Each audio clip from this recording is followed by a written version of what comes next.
Well, okay, I'm not sure how to get rid of the image here. Uh, all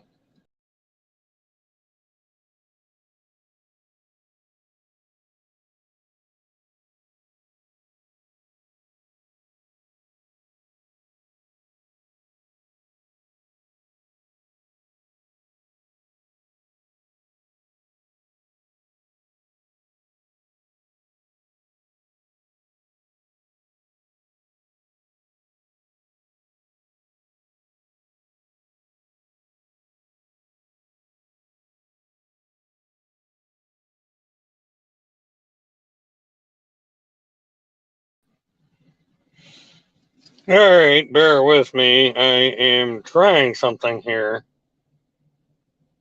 and I can't seem to get rid of.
Hi, Dwayne. Trying to get rid of this image, and it doesn't seem to be. I can brand.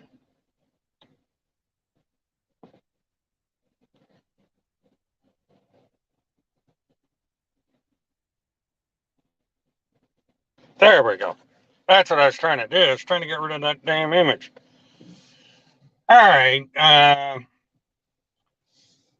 What I am doing is a rather quick Mobilethon because it's part of doing things down the road.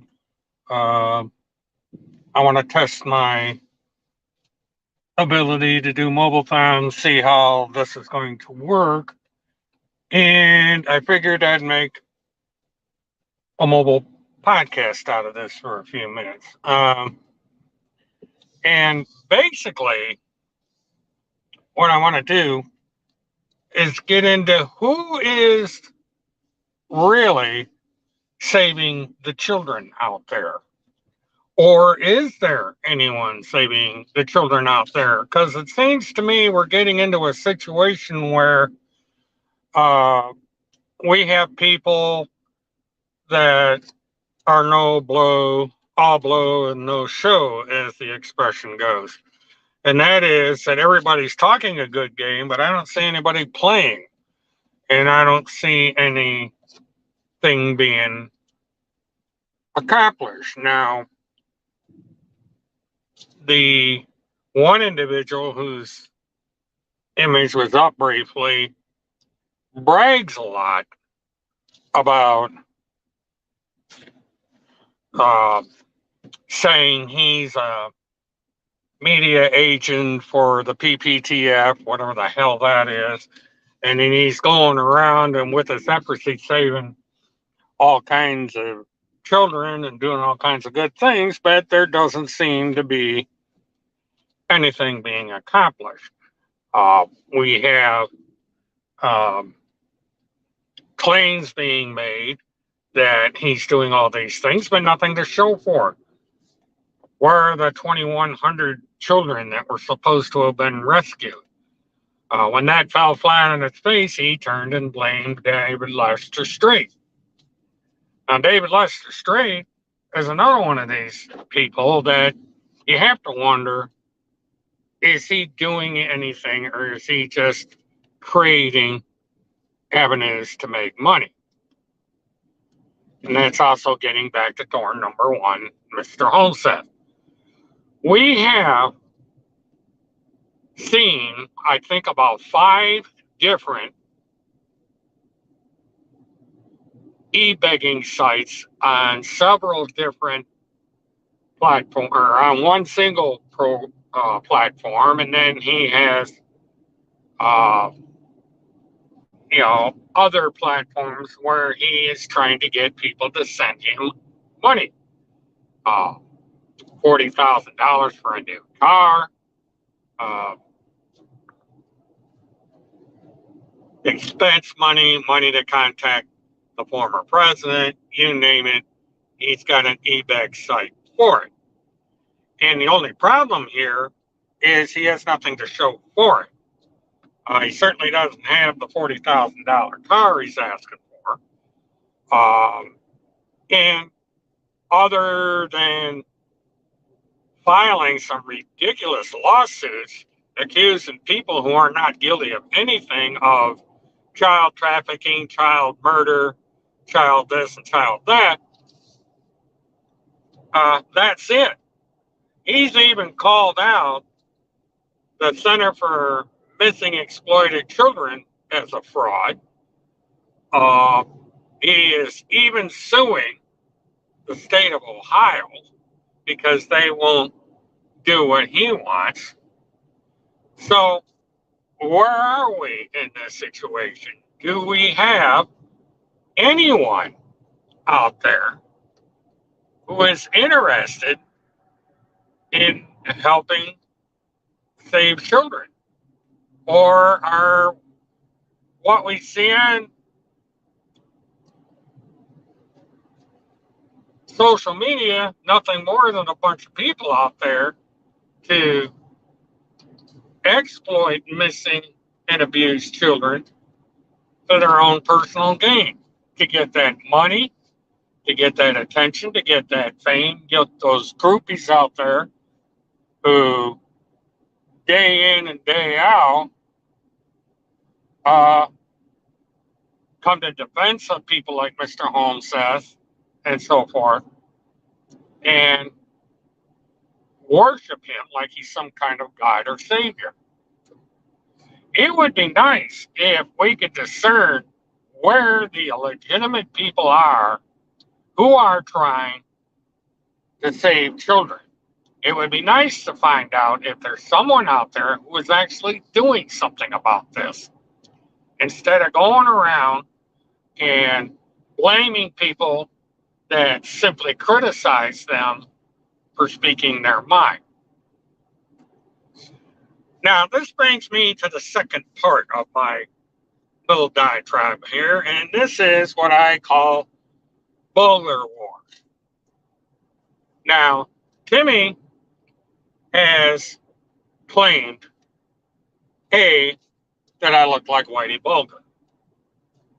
Kind of weird, but that's where we're at. Now, for those who may not know it, Whitey Bulger was a mobster killer who worked out of Boston, Massachusetts. He was subsequently found after decades on the run, and the very day he was transferred into a supermax prison, somebody killed him by putting a padlock inside of a pillowcase and whacking him over the head with it. And Mr. Holmes has declared that Mr. Bulger is not dead, that Mr. Bulger is me, and that I am a media agent, media informant, what have you, for the FBI. He's also declared that I have worked for or do work for the Central Intelligence Agency and other agencies within the Department of Justice. I'm not making these claims, he is. And He comes up with no proof of this, of course, except for these images, he's stolen content of mine from my various social media, and put up there and say, this is proof that Whitey Bulger and Miriam Murtaugh are the same person.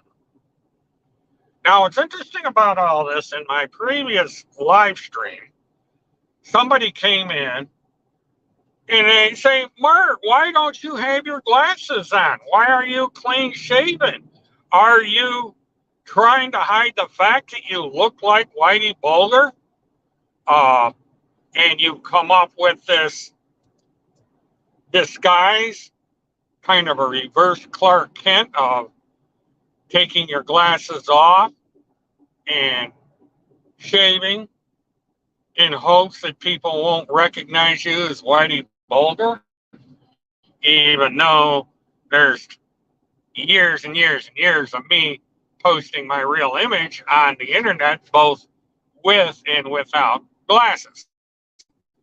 Now, today I've got sunglasses on, mainly because I'm driving in the sun here and I have blue eyes, which are sensitive to the sun, but they probably will come up with some reason why I'm wearing sunglasses.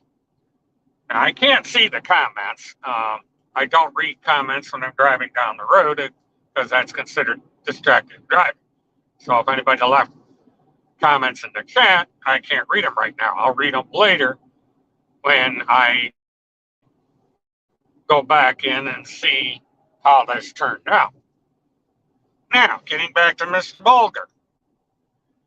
Now, the individual did bring up something very interesting, and that is that a DNA test would simplify all this, solve the riddle. Say, fine, I would be more than happy to take a DNA test. And if somebody has got a burr up their ass thinking that I am Whitey Bulger, then fine. Arrange a DNA test. I will produce a sample and you can do with it as you please, just as long as you tell the truth. Because as the donor of the DNA, I have the right to know what happens to it. So there's that. And you might even want to send the DNA sample over to the Indiana authorities that are investigating the murder of the two children over there, since Mr. Holseth insists that I either look like or sound like, or both, the bridge guy, who is now a person of interest.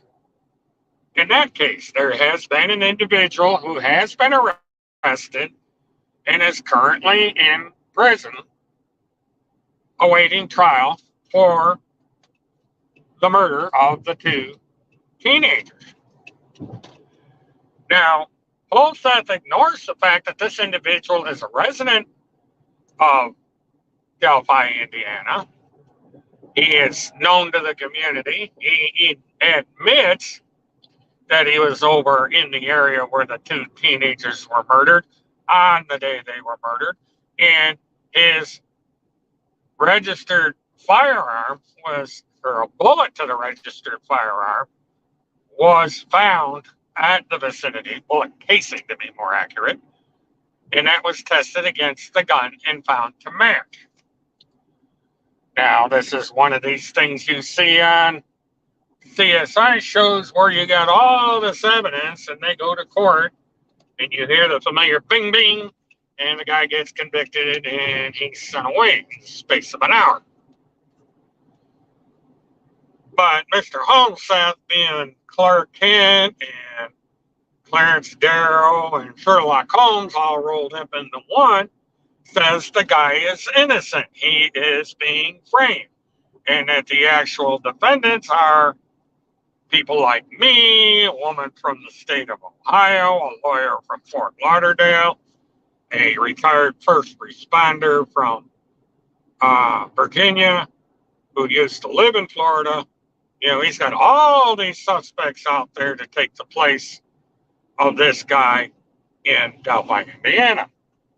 And so this is supposed to be the guy that's defending everybody, or defending the children, I should say, trying to expose the pedophiles, child traffickers, the pornographers, and so on and so forth. And he feels he can do this by going after retired truck drivers, uh, a retired first responder, social media influencer, and so on and so forth. But in actuality, he's a fraud. But the problem is he's got people so snowballed over on the ultra right wing message basis, but to the point where they never will believe the truth. They are going to believe what they are going to believe, and nothing anyone can say or do is going to change that. And so here we go, folks. We go down this treadmill of trying to get the truth out there, and we have this charlatan out there exploiting people because he sides with their political beliefs. He believes that he supports their former president, and he basically has just won them over.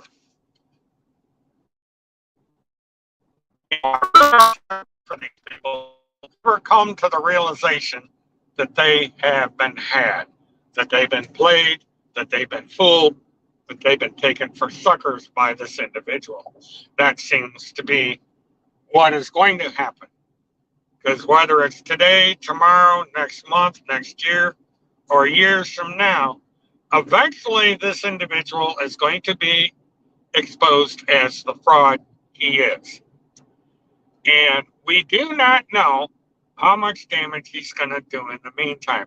We do not know how many children will not have been paid attention to because this individual is fixated on his own agenda. He's fixated on telling people how famous he is. He's fixated on telling people that he is a target of murder, that all these people, including, believe it or not, the Vice President of the United States, to kill him, to murder him, to shut him up. There's this huge conspiracy aimed directly at this unemployed pizza delivery driver who likes to post selfies he has made in front of buildings as if to prove that he's actually doing something. And he produces nothing but accusations, innuendo, false narratives, you name it, there it is. Now, all we can do is just wait and see. Now, I make this disclaimer out there to everyone. I am not demanding you believe me. I'm not demanding that you take everything I say as the absolute positive truth. I am asking you to go out there, do your own research on a broad spectrum of whatever's available, not just Fox News, not just CNN, not just TimothyCharlesHomestead.com or Big Shoot, Rumble, whatever. Go all over the entire spectrum. Go to law enforcement sites. Go to these organizations like the Center for Missing and Exploited Children. Look at all these places and decide for yourself who's telling the truth here. Is it Mr. Homestead or is it everybody else? That's up to you. I can't take you by a rope and lead you to the trough of truth. You have to lead yourself there. You have to want to be sincere in wanting to believe what is true and what is not true. So it's in your hands, folks. It's not in mine. It's not in anybody else's. It's in yours. But the single most important thing is that we need legitimate, sincere people out there who are willing to make the effort to try and do something to end the abuse of children, to end the murder of children, to end the rape of children, to end the pornographic exploitations of children. We have to be able to allow children to retain their innocence, live their lives to their full potential, and hopefully put an end to this disaster. This is a global disaster, by the way. It's not just the United States. It's not just one state or one city. It's the entire planet. This is going on all over the world. You got people in England, France, the Soviet Union. Why does somebody call me? This is an important phone call I'm going to have to take. So I'm going to end this slide. But I look instead of listening to people like me or listening to people like Homestead, go out there and try look for yourself at what you can do. Take your smartphone with you. Look around. If you see somebody being exploited, record it. Call cops. If you see someone you think is a missing child, call the cops. Call the Center for Missing and Exploited Children. Post the information on social media that you may have spotted a missing child. And be careful that you're telling the truth, and be careful it is the child that you suspect it is. Don't get on there and self-glorify yourself just for the attention. It's not doing the child justice. Let us all do whatever we can as individuals to come to the rescue of the children. The children are our future, and so let's let these children live in freedom and happiness and not have to worry about whether they're going to die today or tomorrow, or be in some show on a pornographic channel, or have images shown on pornographic channels, and so forth. Please like, subscribe, hit the notification and button and share. And if this live streaming by mobile works out like it used to, I'll be doing more of it. This is William K. Murtaugh, Witness 1. Have a good one.